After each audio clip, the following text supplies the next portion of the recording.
Bien, buenas tardes. Continuamos ahora con el subsistema sociocultural y del sistema sociocultural. Hoy hablaremos sobre lo que es la componente económica. Ya en clases anteriores hablamos de lo que fue la componente humana y en el día de hoy nos trataremos la componente económica. Esta clase es un poco extensa, razón por la cual la vamos a dividir en dos, parte uno y parte 2, porque son conceptos, algunos nuevos, otros conocidos, pero dichos de otra forma. Así que bueno, volvamos con nuestro esquemita del subsistema sociocultural, que es aquel que tiene una jerarquía o, dicho de otro modo, es aquel que va regulando las distintas interacciones que hay entre el subsistema vegetal, el edáfico y el subsistema animal. Recordemos, como dijimos al principio de nuestro curso, el subsistema edáfico es aquel que tiene mayor independencia, pero y a pesar de ello sigue estando bajo la influencia, por llamarlo de alguna forma, del subsistema sociocultural. Y lo dicho antes, hoy veremos la componente económica. Para ello vamos a definir una serie digamos, de elementos. Bien, eh, como dijimos, el sistema agropecuario tiene, o el agrosistema, tiene al hombre como su elemento central. Y nosotros acá vamos a hablar de lo que es la empresa agropecuaria, pero antes de entrar en lo que es la empresa agropecuaria, definamos qué es empresa. Usualmente tenemos como definición o como imaginario popular, cuando hablamos de empresas siempre pensamos en grandes empresas, Bunge y Born, o Bunge y Born no existe más, Coca-Cola, Microsoft, Ford y todas las que se les ocurra. Pero esas, bueno, está bien, son grandes empresas, son multinacionales o como quieran llamarlas, pero también existen las pequeñas empresas y esta definición que nos habla de conjunto de individuos con un objetivo común, es la que, digamos, mejor se adapta por lo concisa y aparte digamos, por abarcar todas las demás definiciones que pueden llegar a encontrar sobre el tema de empresa. Y acá la palabra, digamos, la palabra clave es la palabra objetivo. O sea, una empresa tiene un objetivo, una razón de ser. Después tendrá capital, personal y demás, pero básicamente tiene un objetivo. Eh, Cada uno como nosotros, ustedes como estudiantes, pueden percibirse como empresas, cuyo objetivo en este momento y en este lugar es la obtención del título de ingeniero agrónomo. En otros ámbitos tendrán otros objetivos, pueden catalogarse como otra empresa. A modo de síntesis, luego lo desarrollaremos un poquito más, podemos decir que la empresa agropecuaria, que es aquella que es nuestro métier, se desarrolla en el medio agrario.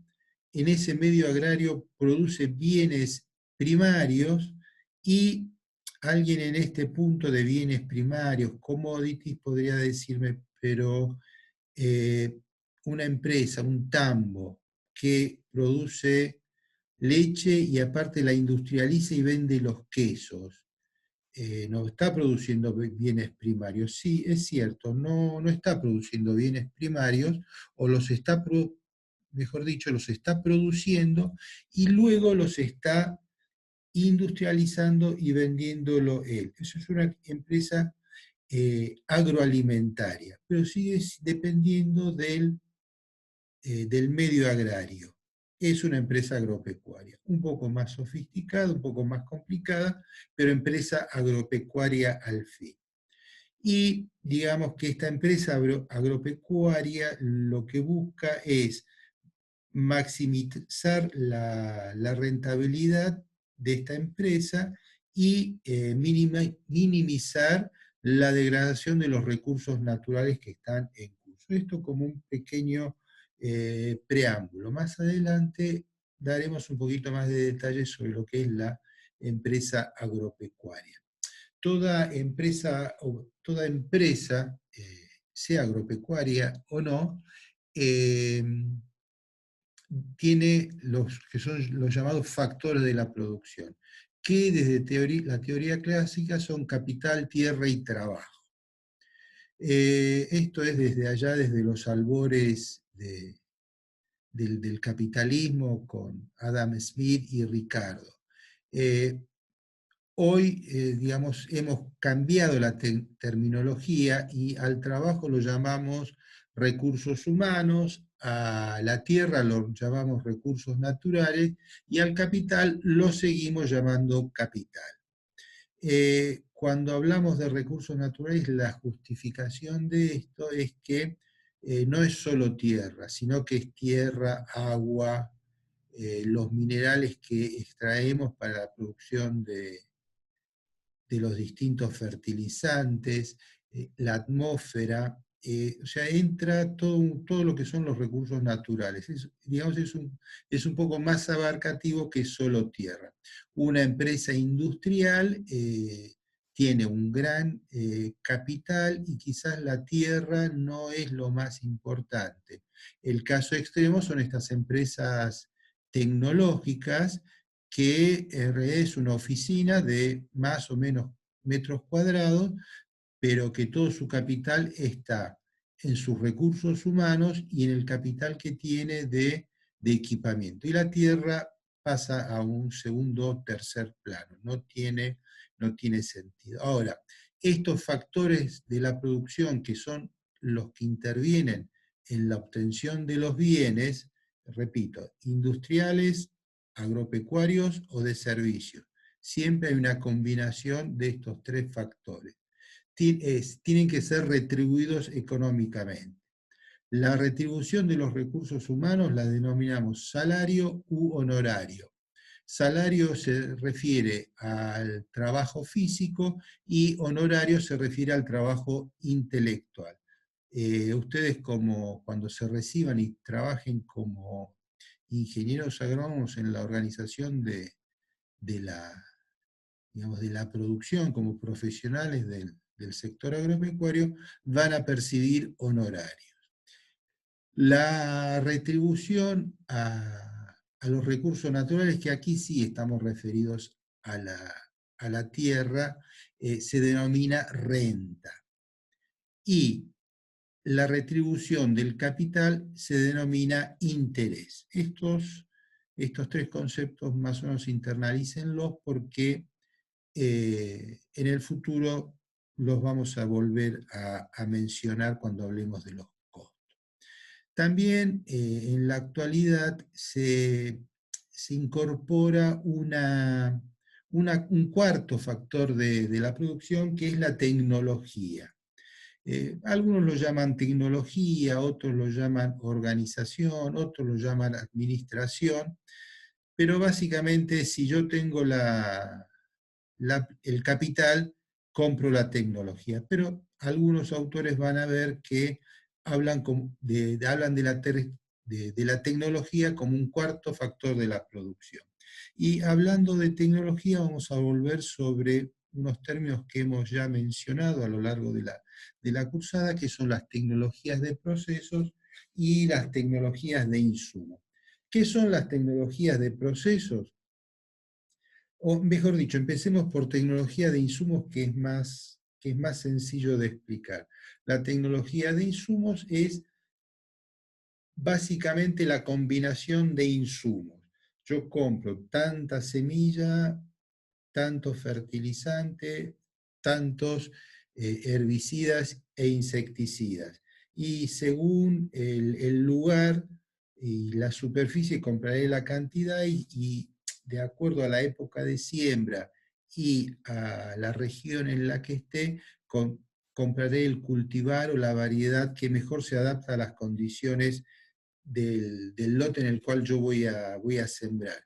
Y siguiendo recomendaciones, aplicaré una determinada cantidad de fertilizantes y con, trabajando con umbral de daño económico, aplicaré los insecticidas. Básicamente lo único que tengo que hacer es ver cómo se está desarrollando mi actividad. Básicamente esto se aplica a la agricultura, en donde hoy lo que hay es un paquete de, digamos, de productos que hay que ir aplicando a lo largo del desarrollo del cultivo. En la tecnología de procesos es un poco más, podríamos decirlo, un poco más artesanal. Como profesionales tenemos que manejar los procesos que se están desarrollando dentro de la actividad que estamos realizando. El ejemplo clásico de tecnología de insumos, de procesos, es la ganadería, en donde yo tendré que sembrar una pradera para dar alimentación a un lote de novillos, pero tengo que estar siguiendo prácticamente cómo va evolucionando ese lote de animales y cómo se está comportando la pastura, qué pasa con una variación en el clima, cuál es mi oferta forrajera diaria y en función de eso puedo llegar a tener que tomar medidas en cuanto a sacar animales, poner animales, cuando entro lo importante, digamos, del manejo de las pasturas es cuando entro a consumirlas, cuando he hecho los animales, y básicamente cuánto tiempo de descanso tengo que dar entre comida y comida. Es un proceso que yo estoy manejando hasta llegar de un peso digamos, de inicio a un peso final, a un peso de faena. Es, digamos, es más requirente digamos, del razonamiento y del conocimiento y la presencia. Es más, como dije al principio, es un poquitito más artesanal. Necesita estar constantemente, digamos, controlando cómo está marchando esa actividad, ese proceso. Por eso hablamos de tecnologías de proceso. Y de la combinación de lo que es eh, estos tres factores, capital, tierra y trabajo, hablamos de actividades intensivas o extensivas. Las actividades extensivas son aquellas en las cuales la tierra tiene mucho más preponderancia en cuanto a la composición del capital total de la empresa, que el resto de los bienes que pueda llegar a tener esa empresa. Casos típicos de empresas extensivas son los cultivos de cosecha, la ganadería de cría es la más extensiva por excelencia, la invernada también es extensiva, y el tambo, algunos lo ponen como extensiva, otros como intensiva. Yo prefiero catalogarla como una actividad intensiva, porque realmente el capital puesto tanto en hacienda como en instalaciones y maquinarias es realmente importante. Entonces, queda, digamos, ahí en el medio. Yo la vuelco para el lado de actividades intensivas.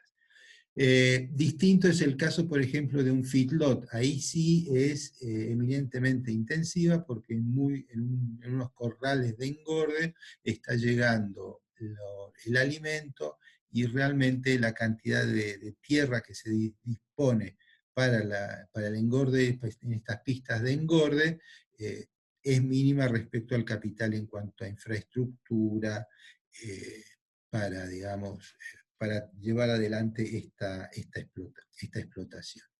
Eh, Aprovecho que se me escapó la palabra explotación, es que usualmente se habla de explotaciones agropecuarias. Personalmente prefiero el término producción agropecuaria. ¿Por qué? Porque si bien somos productores de bienes primarios son, después los vamos a ver más con más detalle, son estos bienes que tienen que no pueden ser consumidos directamente, que requieren de un proceso industrial para su, digamos, para su consumo. Bienes primarios son lo que a nosotros nos interesa, todos los productos agrícolas, pero también son bienes primarios el petróleo, el oro, plata, hierro, demás minerales, que se extraen de la tierra. Se extraen de una mina, la mina se agota y se terminó. Es una explotación.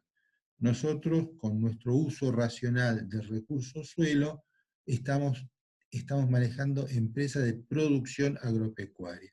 Nuestro recurso, que es la tierra, va a servir para infinitos actos productivos. Una cantera no sirve para infinitos actos productivos. Se agotó, se terminó. Es una explotación. Lo nuestro es producción agropecuaria. Independientemente de esto, suele usarse la palabra explotación. A mi gusto no es lo más acertado, pero en el diario devenir de las conversaciones se nos suele mezclar la palabra explotación agropecuaria. Bien, dentro de lo que es la forma de tenencia, de actividad, de la combinación de estos factores de la producción, respecto a la tierra se puede ser propietario, la tierra es mía y yo la trabajo, o ser arrendatario. Yo no tengo la tierra, tengo las herramientas y el capital, pago un arrendamiento a alguien que tiene la tierra y produzco. Yo corro los riesgos como arrendador, corro los riesgos de la producción. El propietario no, sí. El propietario no corre con los riesgos de la producción.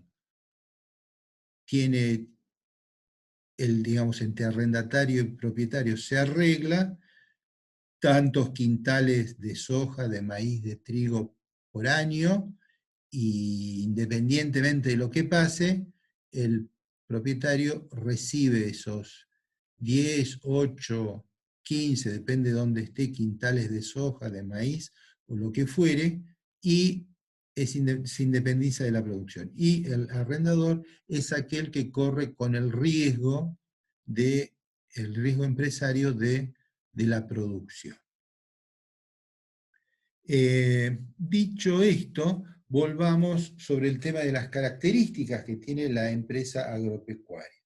Repetimos lo antes dicho, el factor de producción más importante es la tierra. En la zona núcleo de la región pampeana o toda la región pampeana, dentro del capital total de la empresa, el factor tierra puede llegar a ser entre el 80 y el 90% del capital. Si nos vamos a zonas como la Patagonia, bueno, arriba del 90 y pico por ciento es capital tierra. Pero siempre es condición. Usted se preguntará, pero siempre es condición sine qua non de que tenga tierra. No necesariamente. Un pool de siembra es una empresa agropecuaria, pero no tiene ninguna hectárea productiva, simplemente tiene una oficina, una estructura en la zona céntrica o en los aledaños, por ejemplo, de la ciudad de Rosario, y maneja 5.000, 10.000, 12.000 hectáreas en distintas provincias. ¿Qué hace? Lo que hace es, le paga al propietario de la tierra un arrendamiento y contrata los servicios de un pool de ingenieros agrónomos que están recorriendo los campos y controlan siembra y desarrollo del cultivo que es implantado y las labores digamos, culturales son hechas por contratistas agropecuarios, contratistas que tienen maquinaria y venden el servicio de siembra, pulverización, cosecha, labranza, si hay que hacer. Y esta empresa lo único que hace es organizar la producción. corre con el riesgo de la producción agropecuaria y los bienes primarios. O sea que cumple con todos los requisitos digamos, del concepto de empresa agropecuaria. Lo único que carece de tierras en propiedad. Quizás la oficina en donde está sea propia y hasta capaz que no, que sea alquilada. Bien, explicado esto, el segundo renglón es un proceso biológico. Yo un proceso industrial lo puedo mejorar, lo puedo cambiar, pero puedo decidir la velocidad de producción en función de, por ahí, tecnologías más nuevas, más sofisticadas. Lo nuestro es un proceso biológico. La vaca tarda 9 meses en gestar un ternero. La cerda tiene un periodo de gestación de 3 meses, 3 semanas y 3 días. Y no hay nada que yo pueda hacer que dure menos. No puedo hacer que la vaca tenga un periodo de gestación similar a la cerda. Va a seguir teniendo 9 meses, te voy a tener que esperar 9 meses para que nazca el ternero. Sí les daré las condiciones ideales para que ese ternero nazca sano, bien, y la vaca sin problemas lo pueda criar hasta su destete. Pero los 9 meses los tengo que esperar. Y el destete podrá ser por más, tardar más tiempo, o estar más tiempo al pie de la madre o menos tiempo en función de la oferta forrajera que le, que le ofrecí. Pero los 9 meses, repito, están. Es un proceso biológico. En el caso de los cultivos también. El trigo tengo que esperar entre 7 o al revés, entre 5 y 7 meses entre siembra y cosecha. Podría ser un ciclo más corto, acortarlo un poco, pero siempre estoy dándole vuelta a lo mismo. Tengo que esperar que el cultivo se desarrolle. Hablando de este proceso biológico y de las condiciones, nos da pie para el tercer renglón, que es condicionado por el ambiente. Repito, yo le puedo dar las mejores condiciones, libre de malezas, un suelo bien nutrido, porque hice análisis de suelos y fertilicé en función de lo que faltaba, apliqué los insecticidas cuando tenía que aplicar, pero cuando tenía que llover no llovió. O, por ejemplo, en el caso del trigo, en periodo de antesis vinieron unos días de humedad, una semanita así de húmedo, cosa muy usual en el invierno, y chau, un bruto ataque de fusariosis. Lo que yo pensaba que iba a tener un rendimiento de 30 quintales, le apuntaba, porque esos fueron los rendimientos históricos, cae a 20. Yo hice todo lo posible para que ese cultivo se desarrollara bien, pero el ambiente decidió que este año no fuera tan así. La empresa agropecuaria tiene dos fuentes de riesgo. Uno es el riesgo climático. No llueve cuando tiene, como ejemplo extremo, no llueve cuando tiene que llover o llueve cuando no tiene que llover. Me cambió el rinde esperado. Y acá hago un paréntesis y para diferenciar riesgo de incertidumbre. Riesgo es cuando yo tengo datos de qué es lo que está pasando eh, en el lugar donde yo estoy.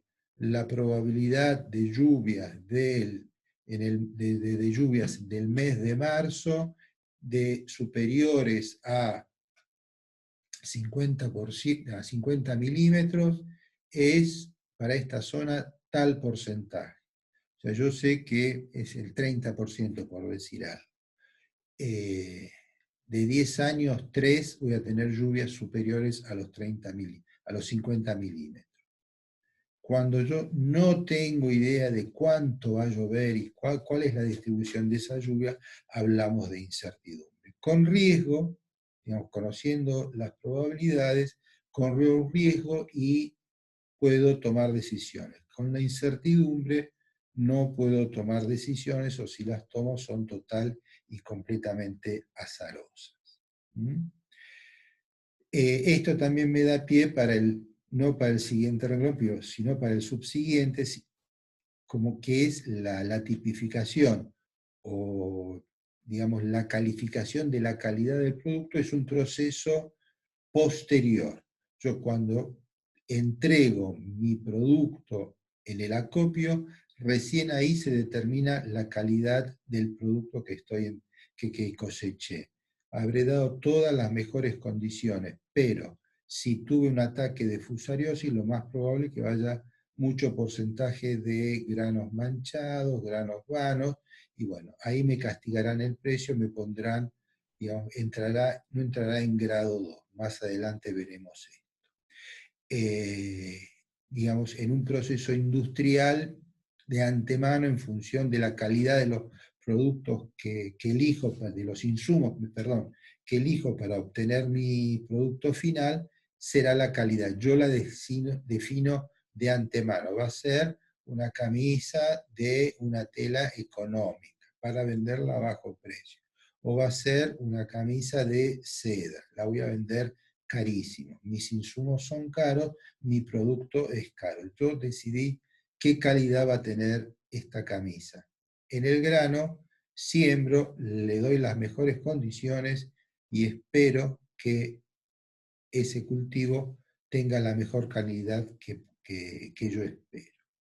Y ahora volvemos, sí, sobre lo que es la ley de rendimientos decrecientes. Supongo que de esto ya hablaron, así que lo mencionaré rápidamente. La ley de rendimientos decrecientes dice que hay un momento en donde por cada unidad adicionada de un insumo,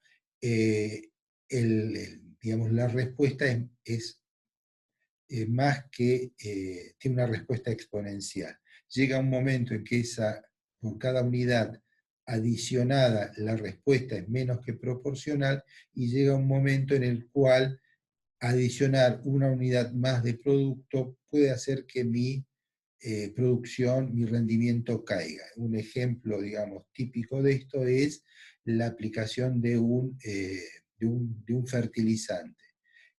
Si yo aplico, digamos, frente a una carencia, a medida que voy aumentando kilos de fertilizante por hectárea, voy teniendo una respuesta que es mayor que, digamos, la respuesta económica es mayor que la no aplicación de este fertilizante.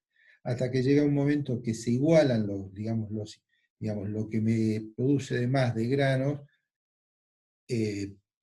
simplemente paga el costo de ese fertilizante, hasta que llega un momento que esa adición de fertilizante hace que el rendimiento decaiga por una cuestión de salinización del medio. Por supuesto, esto es un caso extremo. No solo que no aumenta la producción, sino que encima la producción decae. Gasto más plata y tengo menos ingreso, menos producción. Y por último, decimos que el mercado de commodities, y sobre todo de los commodities agropecuarios, sigue el modelo de un mercado, mejor dicho, de competencia perfecta. Verá que competencia perfecta está entre comillas. ¿Por qué? ¿Qué significa, primero, qué significa competencia perfecta?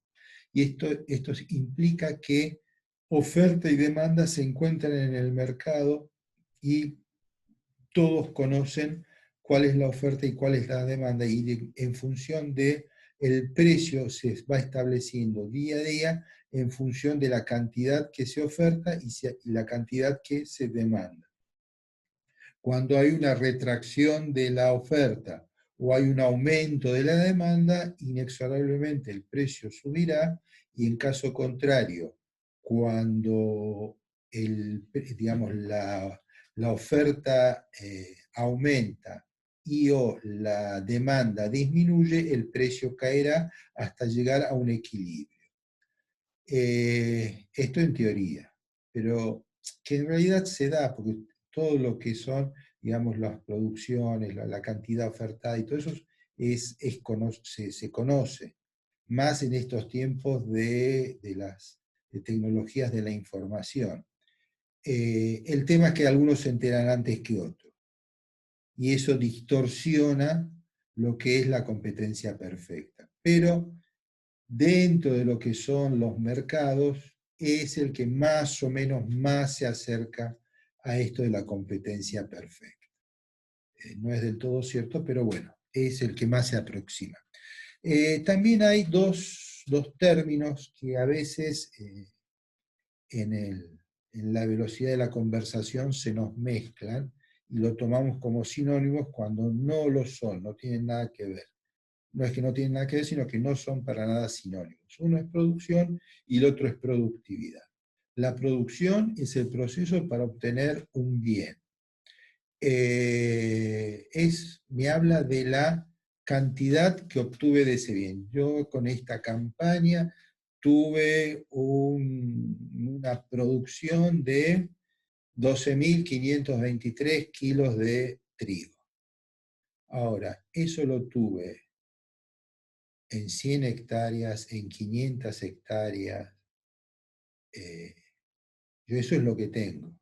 Cuando yo relaciono esa producción a una unidad de insumo, y usualmente para nosotros la unidad por excelencia, la unidad digamos, de referencia es la tierra, y siempre la hectárea es la unidad de, digamos, de medida, de superficie que usamos.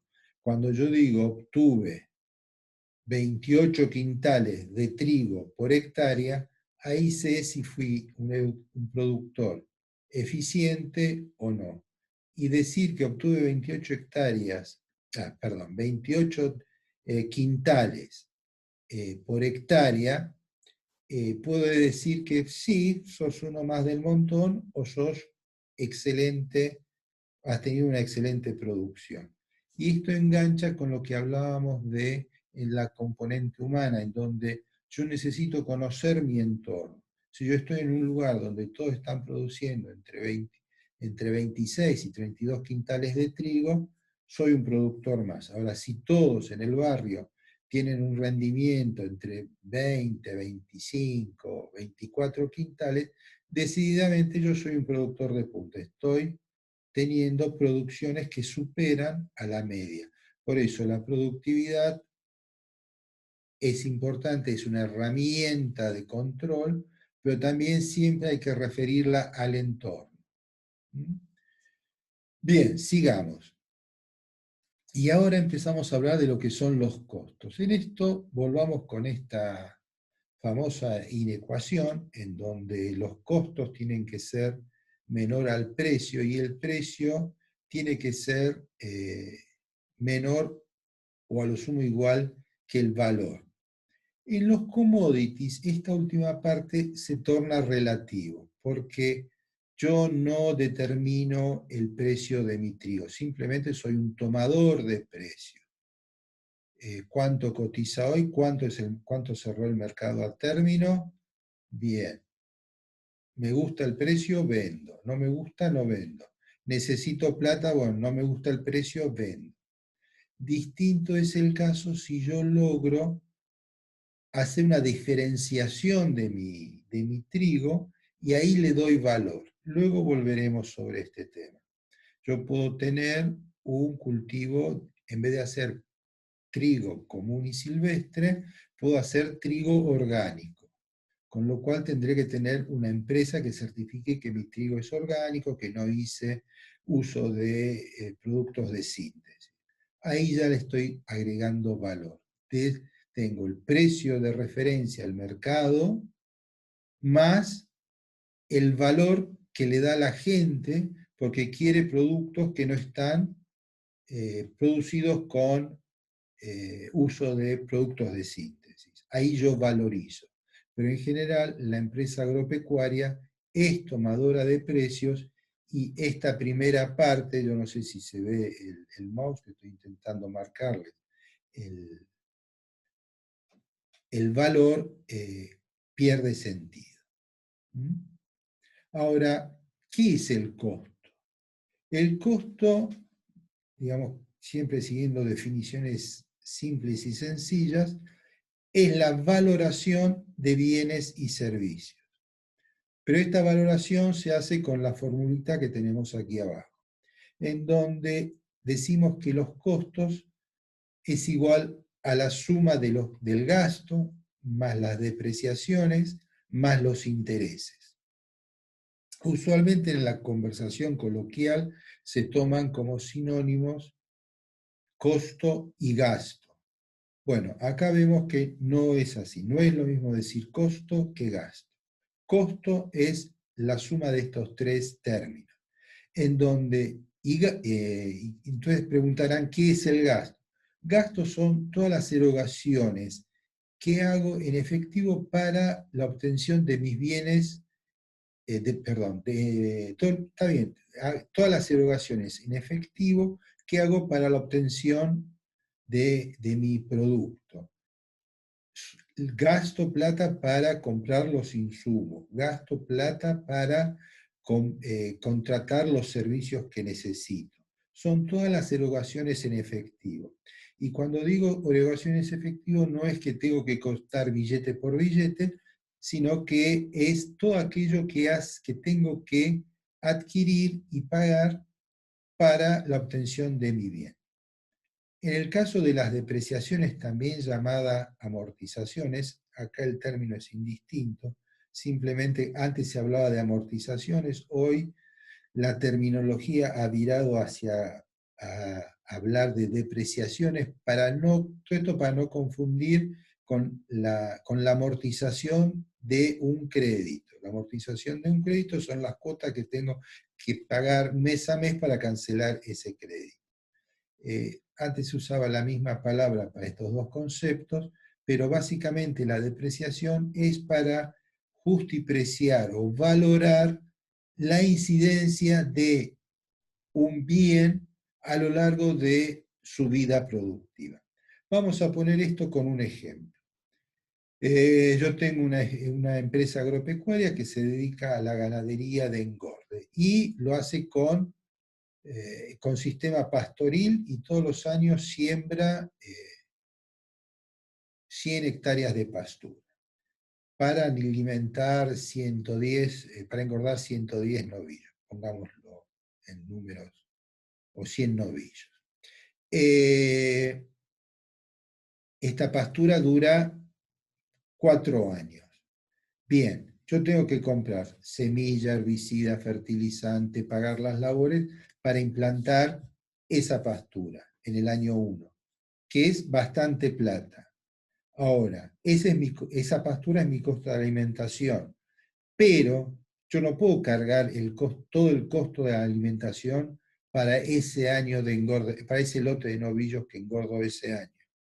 Porque si no, ese año es totalmente ruinoso y los años siguientes el costo digamos, de alimentación es cero. Por eso es que el costo de esa implantación de la pastura se prorratea a lo largo de su vida útil, que dijimos que era 4 años. Supongamos que me salió 1000 maravedíes, esa implantación de pastura.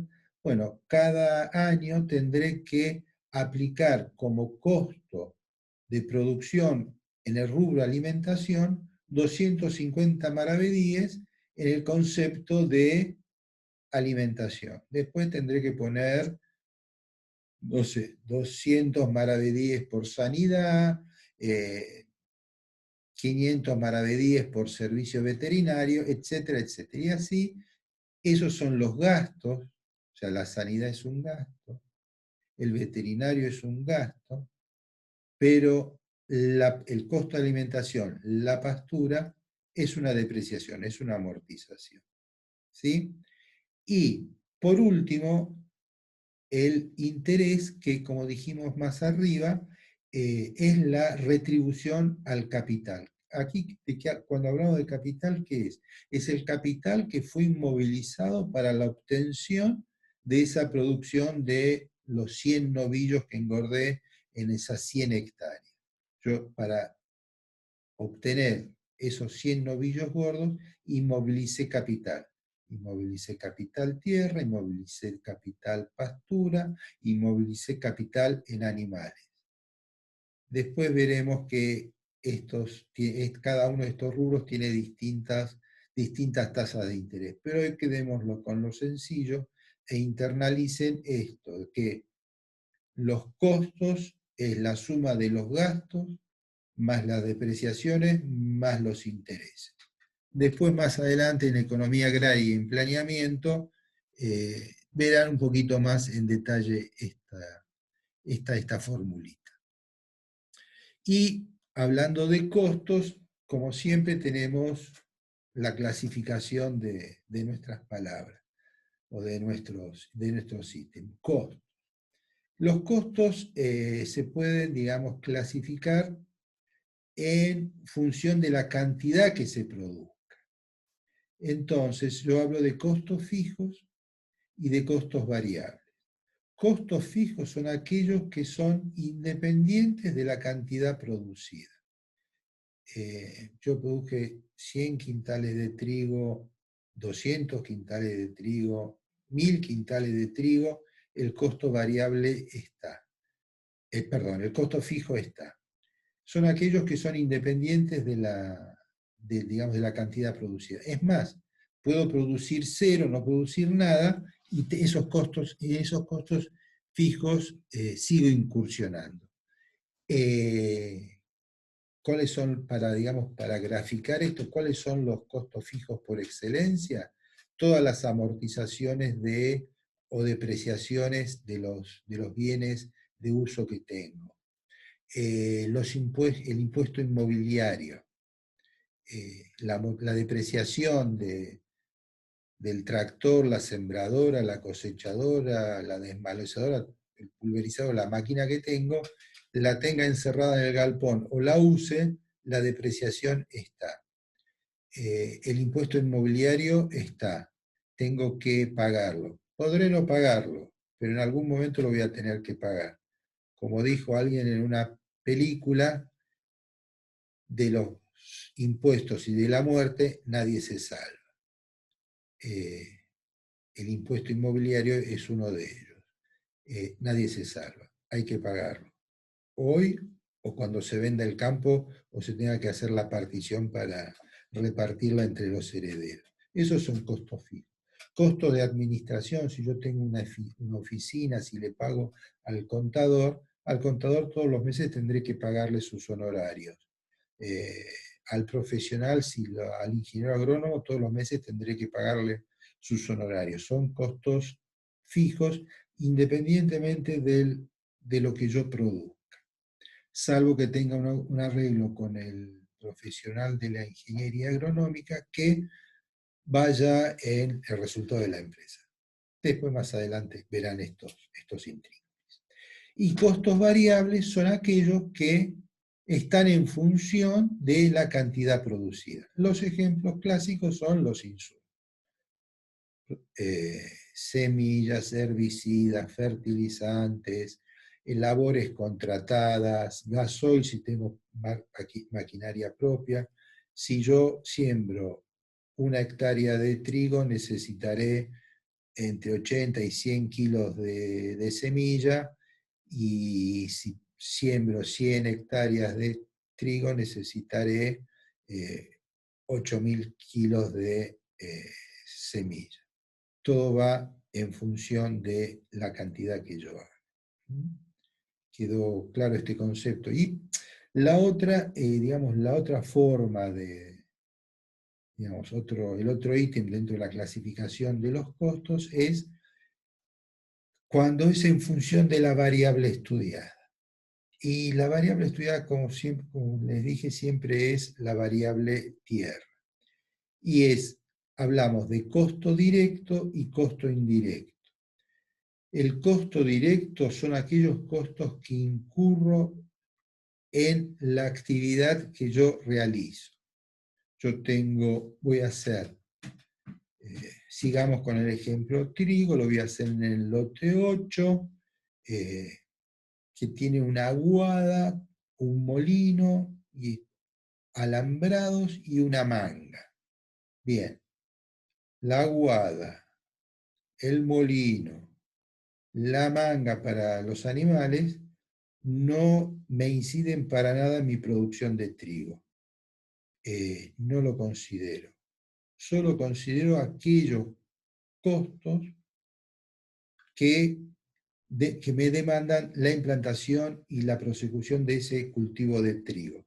Esto es la semilla, las labores, los insecticidas, los pesticidas que pueda usar para obtener la cosecha que yo pueda tener.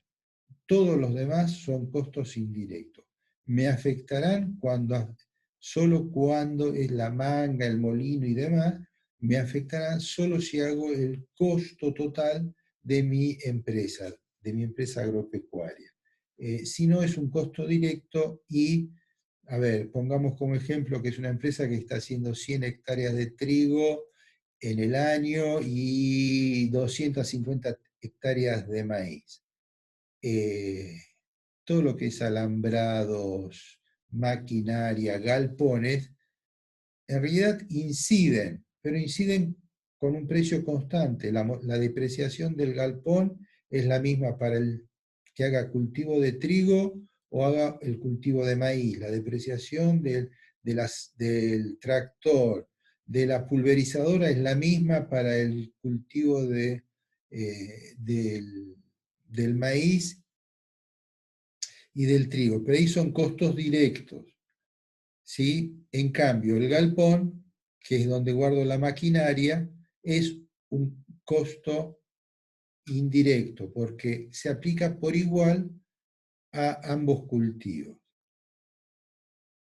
Digamos, la pulverizadora, el tractor, se aplica por igual, pero se aplica solo por igual, pero inciden directamente en la actividad. Yo, si no tengo el tractor, no puedo pasarle a la pulverizadora, tendré que contratar.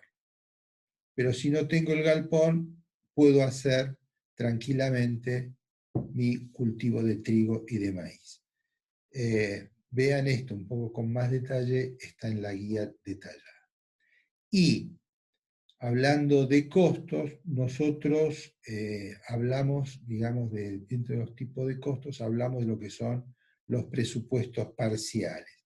Un presupuesto parcial es aquel que se hace sobre una actividad, no sobre el total de las actividades. Y ahí el ejemplo que siempre usamos, digamos, el ejemplo o digamos el caso de presupuesto parcial es el margen bruto. El margen bruto es digamos, es nuestra herramienta de análisis más simple y sencilla que tenemos a mano para, digamos, para evaluar y digamos, tomar decisiones. Algunos critican el margen bruto, dicen que es una imagen, es una fotografía, no me dice mucho, pero en verdad, por lo simple que es una buena herramienta. Falla cuando la queremos usar en aspectos para el cual no fue hecho. El margen bruto es una fotografía. Yo la puedo hacer ex ante, esto es antes de la siembra, o ex post, después que obtuve el cultivo, en donde yo, para tomar una decisión, digamos, calculo el margen bruto. O para ver cuál fue el resultado de mi campaña de trigo, o de soja, o de maíz, o lo que fuera, hago el margen bruto. Uno lo hago con precios esperados y el paquete tecnológico que voy a aplicar, cuando es antes del cultivo, y si es después del cultivo, lo hago con el precio obtenido y los costos reales en los cuales incurrí.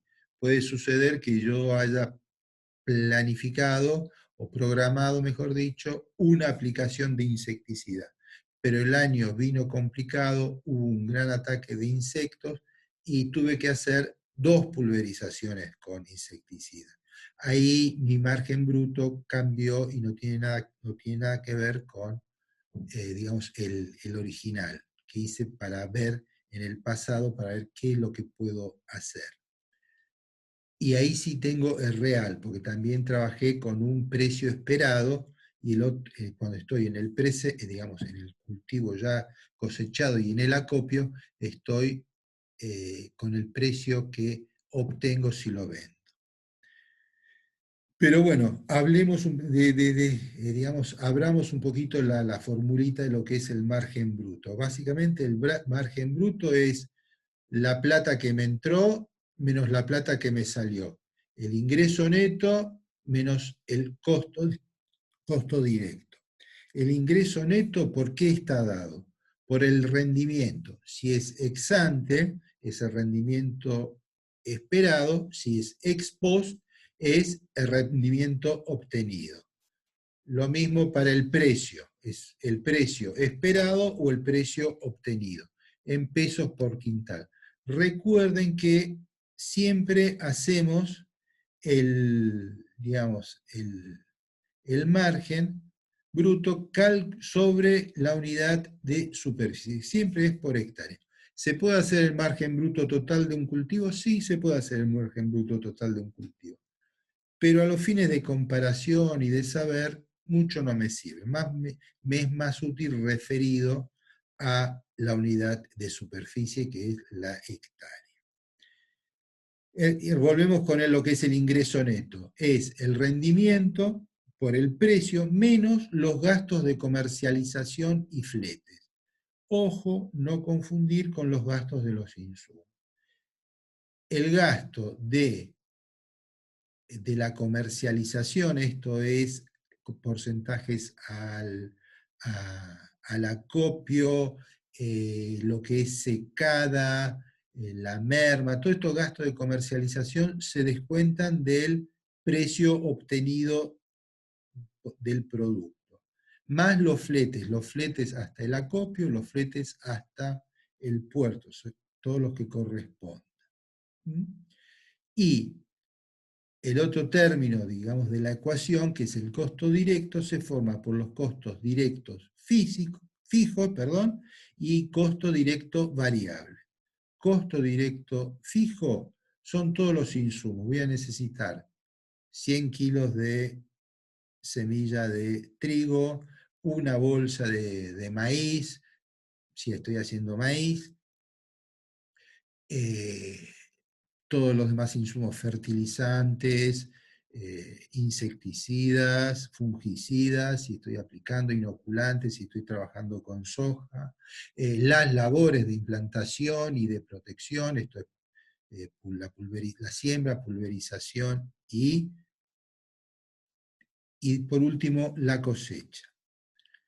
Todos los que nombré primero, insumos y labores, son costos directos, siempre son directos, son aquellos que afectan a la actividad que estoy analizando, y son fijos. Son independientes de la cantidad que produzca. En un lote tuve un costo, o sea, el costo fijo que tuve en todos los lotes fue de $120. Pero la cosecha varió. En uno obtuve 20 quintales de trigo, en otro obtuve 28 quintales de trigo. Cuando pague la cosecha y la pague a porcentaje, no voy a pagar lo mismo en el que obtuve 20 quintales que en el que obtuve 28 quintales. Si arreglé por el 10%, en uno voy a pagar 2 quintales, en el otro voy a pagar 2 quintales 800. Esto si la cosecha es a porcentaje. Ahora, si el cosechero me dice yo te cobro 6 quintales por hectárea, o 4 quintales por hectárea, 6 quintales es un poquito caro, Bien, se transforma en un costo fijo. Recapitulando, los costos directos fijos son todos los costos de implantación. El costo fijo variable siempre es respecto de la cosecha cuando se paga a porcentaje. Si se paga un valor fijo, también integra el costo fijo directo. Bien. Básicamente, digamos, a modo de resumen y para finalizar esta primera parte, podemos decir que el margen bruto es una medida de diagnóstico económico y que es una primera aproximación de mi resultado. Y también es un análisis sencillo de cuál fue mi resultado económico. Acá no entra lo financiero, solo económico. ¿Cuánta plata puse? Este cultivo, cuánta plata me dejó por hectárea? Bien, acá hacemos un alto y continuaremos en la segunda parte con lo que es ejemplos de margen bruto y lo que es la comercialización.